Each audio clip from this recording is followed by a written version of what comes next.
Alright friends, welcome to BPSC basics. तो ये newspaper में द हिंदू में आज का जो 3 दिसंबर का है उसमें ज्ञान स्कीम के बारे में दिया गया है। थोड़ा सा एडिशनल इन्फॉर्मेशन बाहर से इसमें ऐड कर दिया है कि इसका ऑब्जेक्टिव क्या है, एम क्या है। देखिए, किसी भी स्कीम को, जो गवर्नमेंट स्कीम हम लोग एग्जाम के लिए पढ़ते हैं, चाहे वो प्रीलिम्स के लिए पढ़ें या मेंस के लिए पढ़ें, तो प्रीलिम्स में उससे फैक्ट पूछ लिया जाता है कि ज्ञान डायरेक्टली पूछ दिया जाएगा कि ज्ञान स्कीम या कोई भी स्कीम तो वो है क्या। दूसरा कि किस मिनिस्ट्री के अंडर में आता है और उसका कोई कोलाबोरेशन वगैरह है या कुछ स्टार्किंग, उसका कुछ ऐसा स्पेशल सिग्निफिकेंस है तो वो पूछ लिया जाएगा, स्पेशल कैरेक्टरिस्टिक पूछ लिया जाएगा। ठीक है। और मेंस में जो पूछा जाता है, तो मेंस में आपसे स्कीम नहीं पूछा जाएगा, मतलब पूछा जा सकता है बट जनरली नहीं पूछा जाता है। बट इन स्कीम्स को यूज़ करना अपने आंसर में, जैसे अगर हम एजुकेशनल रिफॉर्म पे या एजुकेशन सिस्टम पे कोई आंसर लिख रहे हैं, गवर्नेंस पे कोई आंसर लिख रहे हैं, तो उसमें हम ये यूज़ कर सकते हैं कि एजुकेशन का जो गवर्नेंस है, गवर्नेंस इन एजुकेशनल डोमेन जो है, तो उसको बहुत इनोवेटिव करने का जरूरत है और इनोवेशन में आप फिर ज्ञान जैसे स्कीम को दे सकते हैं। तो चलिए देखते हैं कि ज्ञान स्कीम है क्या। ठीक है। तो ये आर्टिकल है कि after COVID break centre approves fourth phase roll out of GIAN scheme. ठीक है। तो आफ्टर कोविड जो है ये चौथा फेज चल रहा है। तो ये बेसिकली ये सब जानने की जरूरत नहीं है, बस जानना है कि हाँ भाई ज्ञान स्कीम है क्या। तो ज्ञान का फुल फॉर्म है global initiative of academic networks. तो नाम से ही जाहिर है, एक तो कि देखिए ज्ञान मतलब ज्ञान, नॉलेज। ठीक है। तो ग्लोबल इनिशिएटिव है, ग्लोबल, नेशनल नहीं है, ग्लोबल इनिशिएटिव है ऑफ एकेडमिक नेटवर्क्स। एकेडमिक्स का नेटवर्क बनाना है। इसके नाम से ही जाहिर है कि भाई जो एकेडमिक इंस्टीट्यूशन है, चाहे आईआईटी है, एनआईटी है या कोई भी हायर स्टडीज इंस्टीट्यूशन है, तो उसका नेटवर्क बनाना है। नेटवर्क बनाने का मतलब क्या हुआ? फैकल्टी का नेटवर्क बनाना है, स्टूडेंट का नेटवर्क बनाना है, स्टडी मटेरियल का नेटवर्क बनाना है। ठीक है। तो ये पीएम मोदी का पेट प्रोजेक्ट था। एमिनेंट स्कॉलर्स जो है वर्ल्ड के, जो अक्रॉस द वर्ल्ड जो एमिनेंट स्कॉलर है अपने अपने सेक्टर में, चाहे वो बायोलॉजी पढ़ाते हो, चाहे वो फिजिक्स पढ़ाते हो, केमिस्ट्री पढ़ाते हो, ह्यूमन साइंस पढ़ाते हो या न्यूक्लियर साइंस पढ़ाते हो, तो उनको इंडियन यूनिवर्सिटीज़ में लेके आना है और उनसे इंडियन स्टूडेंट्स को नॉलेज दिलाना है। ठीक है। ये चीज़ें हैं। तो अब एक एक करके देख लेते हैं कि एम क्या है। Tapping the talent pool of scientist.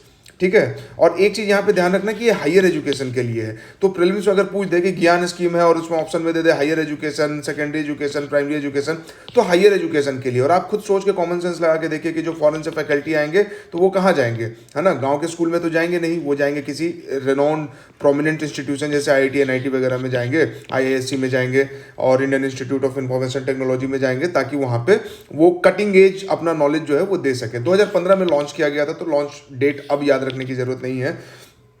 M क्या है इसका? एम है कि भाई tapping the talent pool of scientist and entrepreneurs to engage with the institutes of higher education in India. ठीक है। तो जो वर्ल्ड साइंटिस्ट हैं, वर्ल्ड रिनोन फैकल्टी हैं, एंटरप्रेन्योर्स हैं, वो आके सिखाएंगे भाई कि कैसे कैसे एंटरप्रेन्योरशिप शुरू किया जाता है। इंडिया देखिए वर्ल्ड का third largest ecosystem for startup है अभी। ठीक है।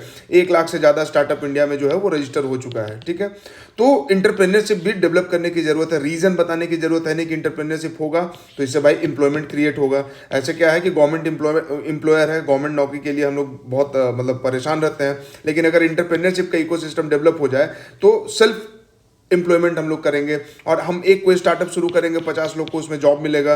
तो ये बहुत मतलब बेहतरीन चीज है इंटरप्रेन्योरशिप। तो इसको भी प्रमोट करेगा कौन? ज्ञान प्रोजेक्ट। ठीक है। साइंटिस्ट, एंटरप्रेन्योर सब आके यहाँ पे बताएंगे। Augment the countries existing academic resources. जो हमारा एकेडमिक रिसोर्स है उसको ऑगमेंट करना है, उसको बढ़ाना है। ठीक है। मतलब अपने रिसोर्सेज को अपडेट करना है, उसमें नई चीजों को ऐड करना है। जैसे आजकल देखिए एआई पे, बिग डेटा पे, मशीन लर्निंग पे कितना काम चल रहा है। अब बिना डेटा को बोला जाता है कि डेटा इज न्यू ऑयल।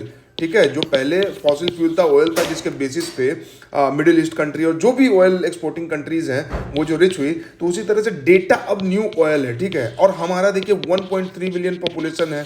ठीक है। तो इतना डेटा हम जनरेट करते हैं, फेसबुक पे करते हैं, ट्विटर पे करते हैं, जो भी चीज़ आप मोबाइल डिजिटल इंफ्रास्ट्रक्चर यूज़ करते हैं, डिजिटल डिवाइसेस यूज़ करते हैं, तो हम डेली हर सेकंड डेटा हम जनरेट करते रहते हैं।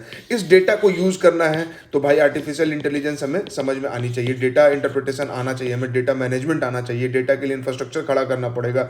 तो उसके लिए कैसे होगा भाई? अपने एकेडमिक रिसोर्सेज को हम नहीं अपडेट करेंगे तो कैसे चलेगा काम? ठीक है। क्वालिटी रिफॉर्म्स करना है और India scientific and technological capabilities को स्ट्रेंथन करना है, जो हमारा साइंटिफिक और टेक्नोलॉजिकल कैपेबिलिटीज़ है, साइंस का जो थ्योरीज है और टेक्नोलॉजी का जो एप्लीकेशन है और इसका जो कैपेबिलिटी है उसको स्ट्रेंथन करना है। ऑब्जेक्टिव क्या है? इंटरनेशनल फैकल्टी को यहाँ लेके आइए, हमारे फैकल्टी को अपॉर्चुनिटी मिलना चाहिए कि भाई अपने नॉलेज को शेयर कीजिए, बाहर से नॉलेज लेके आइए, टीचिंग स्किल्स को डेवलप करना है। यूट्यूब पे आप देखिए तो फॉरेन यूनिवर्सिटीज़ के मैं नाम उनका भूल रहा हूँ, जो फिजिक्स पढ़ाते हैं, जॉन फेनीमन उनका नाम है, तो वो कैसे एक्सपेरिमेंट करके क्लास में दिखाते हैं, ठीक है।